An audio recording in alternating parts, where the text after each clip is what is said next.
20 years ago, I lived here for 6 months. I worked in a French bank a couple of blocks away. I lived in the Upper East Side, and on weekends, maybe if you were old enough, we rubbed shoulders at the tunnel or the Limelight.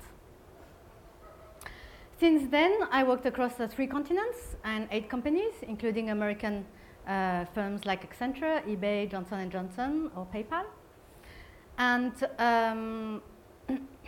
as I started a family, a topic started growing on me, was around work-life balance.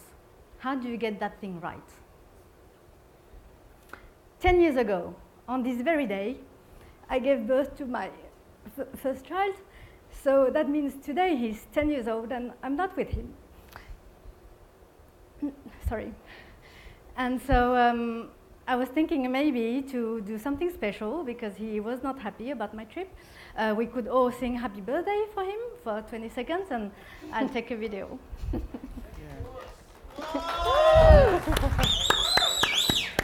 All right. So 1, 2, 3. Happy birthday to you. Happy birthday to you. Happy birthday, dear Arthur. Happy birthday to you. Thank you. Thank you so much.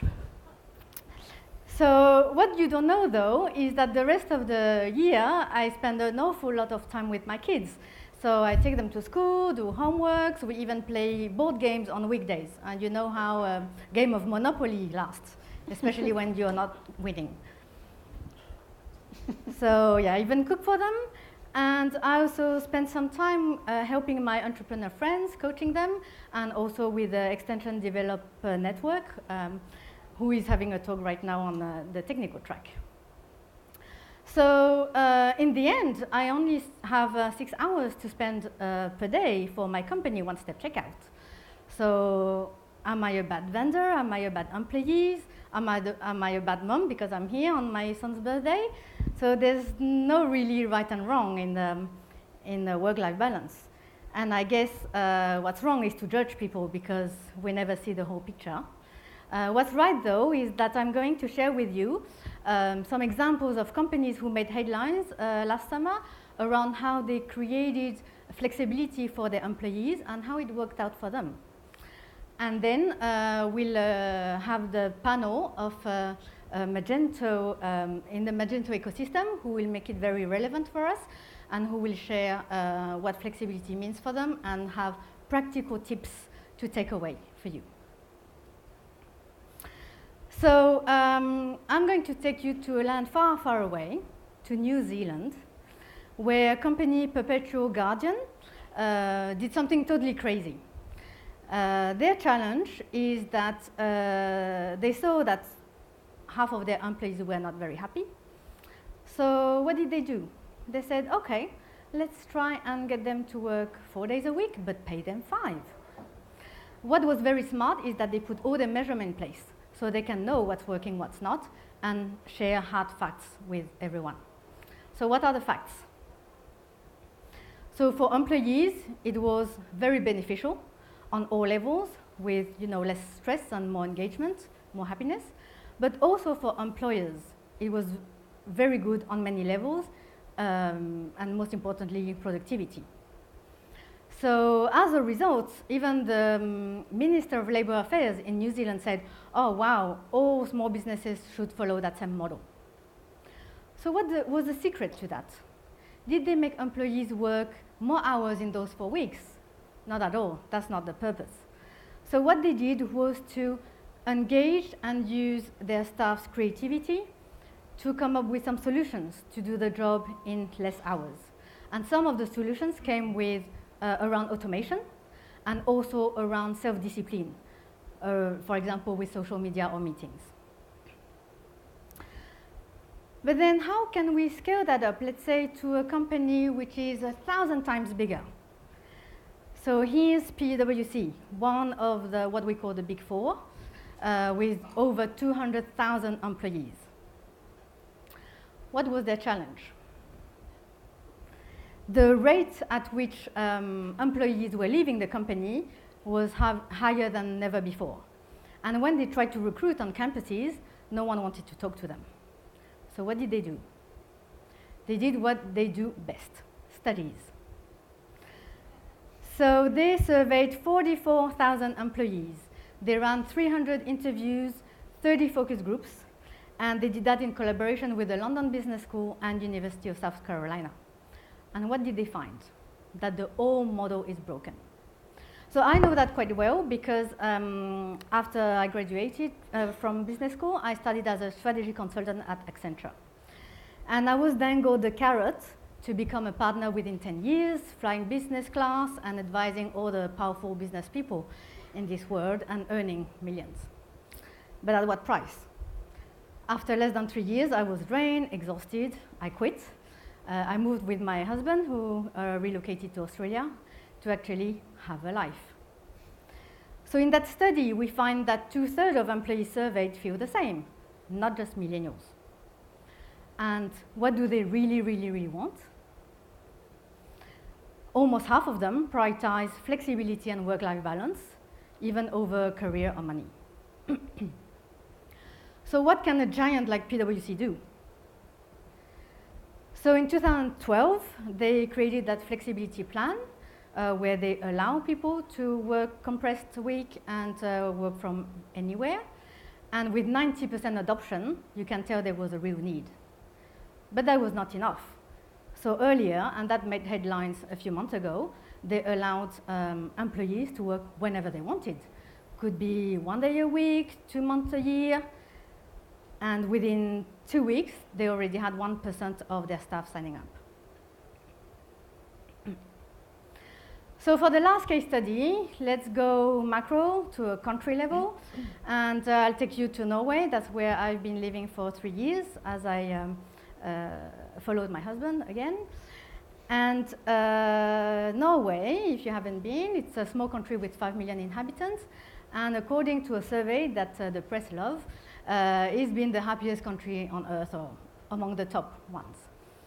And the key reason for that is that the whole country is, the people are pretty relaxed, it's safe, it's clean, and also people don't have so much financial pressure because education and healthcare are free. So as a result, the whole society doesn't put so much stress on work, and they value family life and sports, for example, and friends. So in that context, when I arrived in Norway, I chose to work for One Step Checkout, which follows that Norwegian philosophy. So for those who don't know us, we develop and sell an extension that simplifies your checkout to increase conversion. And we're a lean team, and 5 out of 6 of us have children. 2 of us have spouses who travel a lot. So for example, our M2 expert, his wife works as a European representative. And so the challenge here is, how do we service 20,000 customers around the world when we're dealing with the most critical part of their online store? So the secret here is our Virtuous Circle. So at the top, so when we go to meetings, we don't wear pens because it's conference calls. Who's done that before? So we can work whenever we want and wherever we want. And that flexibility really allows the company to attract some unique skills and unique people. So for example, everyone before joining One Step Checkout had at least 10 years experience in their particular field. So, and because of that flexibility, no one has left the company so far. So we've built on that expertise, experience, knowledge, and relationships. And that allows us to make the right choices, do things smarter, quicker, and be more productive, so we can work maybe less hours and have that flexibility. So I'll pause there for 2 seconds, because I know it's been itching for you to tweet and share and grab your phones, and we'll prepare for the panel.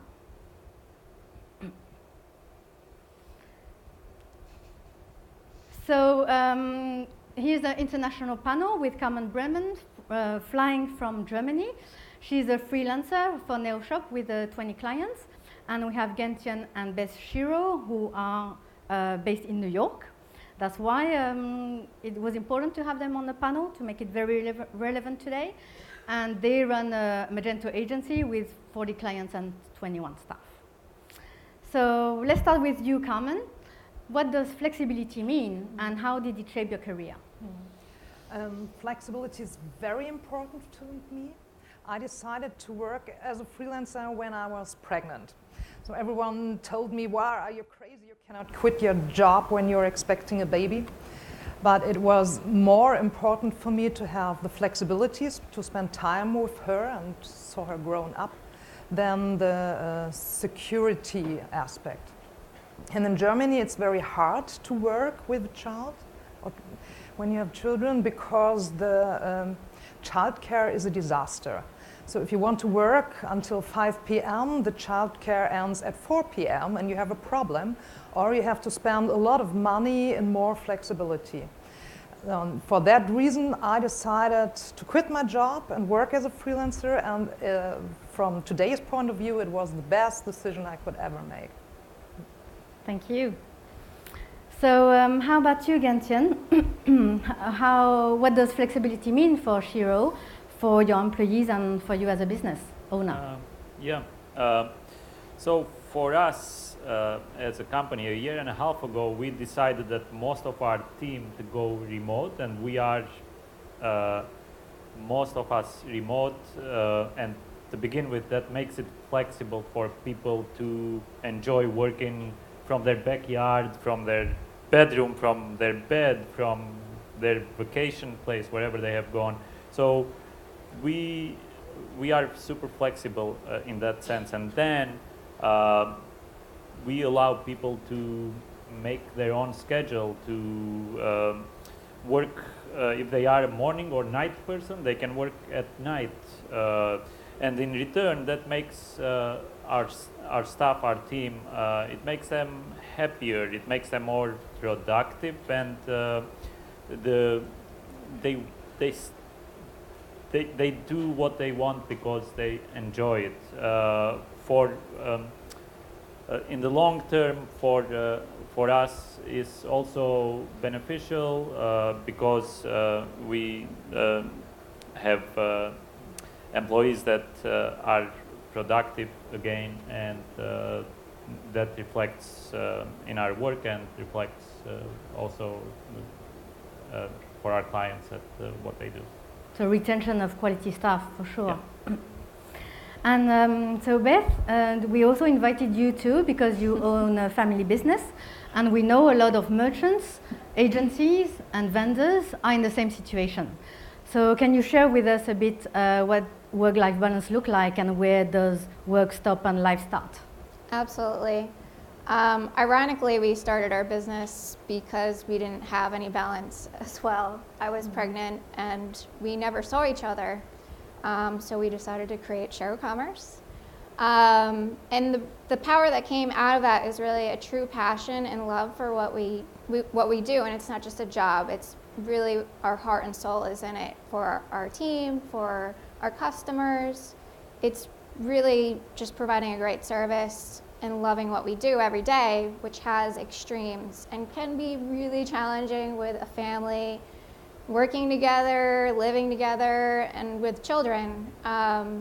So it's pretty hard sometimes to turn off, and we do struggle with this. So ways that we've learned to work through it is saying no, delegating, having a proper team behind us that can support us to have that downtime so we can recharge. And also just taking time away from devices, having dinner together as a family, those little things that we take for granted or most people don't think about, we have to make time for that so that we can be happy and successful together as a family, and then from that we prosper throughout all of our lives. And the biggest lesson that I've learned owning Shiro Commerce through 8 years, our daughter grew up with the company, and to this day she's always the first to point out when we're not being balanced, and she'll often say, "Hey Mom, just stop talking about Magento already. I just want to have fun." And it's just like, she makes me laugh, and I'm like, you're right, let's just go have fun. And, you know, it just kind of puts it all into reality at that moment. Exactly, reality check. Yeah. So now we'll talk about those practical tips and tools on how to preserve your flexibility and work-life balance. So Carmen, what are your tips? Yeah, if you are working as a freelancer, you really have to take care of yourself. For that reason, I have a lot of lists and a lot of rules. For example, I have 2 computers and 2 phones and 2 phone numbers. And on my business computer, I don't watch any videos or movies. And on my private computer, I don't receive any mails from clients. So if I close one computer, the working time is over, hopefully. And there are a lot of things I have to learn. And one thing I have to learn was to start working in the morning. And there were times when I waved my daughter goodbye and she went to school, and then I got back to bed and start working at 11 a.m. or so. And that's what I learned. And also to stop working in the evening is also one thing. So you have to be very strict with your time. And I plan only to work 4 hours per day for a client, so I have enough time for surprises or emergencies. The rest of the time I spend with organizing my work or with community work. And it's very important for me not to work with clients that don't fit. And because there are a lot of clients outside in the Magento world, it's easy to choose clients, but you really have to learn which client suits. That's one thing, it's important. And I have a lot of contracts, long contracts, a lot of contracts that I built during the last years. And the one hard thing for me is to remember my clients, because I'm maintaining about 20 shops, and it's really true I forgot something about them. So when they call me, then I need to know which shop version are they running, which PHP version on which server, are they using Elasticsearch or Redis, and that's all in one big list, so I can remember the client as good as I can. So processes, tools, lists, contracts, discipline. Discipline. And stop signs. Yeah, stop sign. And for you, Thien, how do you make the most of your remote teams? So having a remote team, the main advantage is, as I said briefly before, is that you can attract talent from anywhere in the world, and the best talent. However, for that to work, you have to have certain business tools in place, and that starts from your mission statement in the company, your job description for that particular role or employee, and then you have to have clear expectations when it comes to, like, hey, yes, you can work remotely, but still the job needs to be done, and you achieve that by having tools in place like Google Hangouts, for example, to do daily stand-ups. You use instant messengers like Slack. You always try to over-communicate, because when someone has flexible working hours, it is super important to over-communicate to when you write a Jira user story. So Jira, or the Atlassian suite, is another tool that we use specifically for everything that we do in our company. So you need to write a really clear description of the task that is to be done, because that means that someone has flexible hours and they will work on their own. They run on autopilot, so they need to be fully informed of what is the end result of their task. And most important, I would say, once you have all these tools and you have a clear job description, you have a clear mission statement, so that the that person knows what is their end goal and why they are there. You also have to have the right people that enjoy or that like to do flexible working hours, or to work remotely, like Mage Mojo is like they are completely remote too. And you have to have the right people to hire, or preferably we like to hire people that have previous experience with working remotely, because a lot of people are like, yeah, I would love to work remote, and it's a great idea in theory, but when they try it, they get lonely after 3 months or 4 months, and they cherish that office environment. So tools is super important, using Slack, using Google Hangouts, using Jira, over communicating everything, and then having a clear job description, clear task description, and a clear mission statement for yourself and why they should be doing what they are doing. And last, hire people that are proper or the right fit to work remotely and work flexible hours. So culture fit, tools, and documentation. Documentation.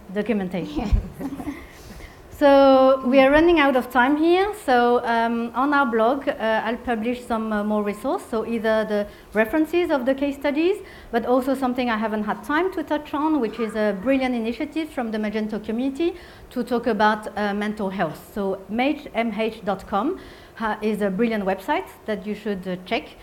And also, yeah, some more references. So we won't have time for questions now, but I guess they're all very personal and unique to everyone. So I invite you to get the conversation going. We are here today and tomorrow, so just grab us and we can chat. Thank you.